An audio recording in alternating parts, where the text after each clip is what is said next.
Fire and life safety इंतजामात न होने पर तहरीक-ए-इंसाफ का मरकजी दफ्तर एक बार फिर से गुज़िश्ता रोज गिरफ्तार रऊफ हसन समेत कारकुनों का 2 रोज़ा जिस्मानी रिमांड, 2 खवातीन जेल मुंतकिल।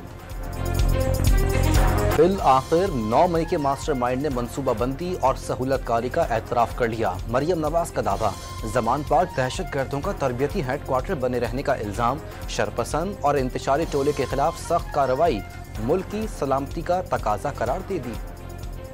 पार्लियामेंट हाउस के बाहर पीटीआई का भूख हड़ताली कैंप, बुनियादी हुकूक की फराहमी और बानी की रिहाई तक भूख हड़ताली कैंप जारी रहेगा, पीटीआई रहनुमाओं का ऐलान। कराची में प्रेस क्लब के बाहर टीचर्स का मुमकिना एहतजाज, ट्रैफिक पुलिस ने अतराफ के रोड बंद कर दिए। शाहीन कॉम्प्लेक्स, गवर्नर हाउस और अतराफ में शदीद ट्रैफिक जाम।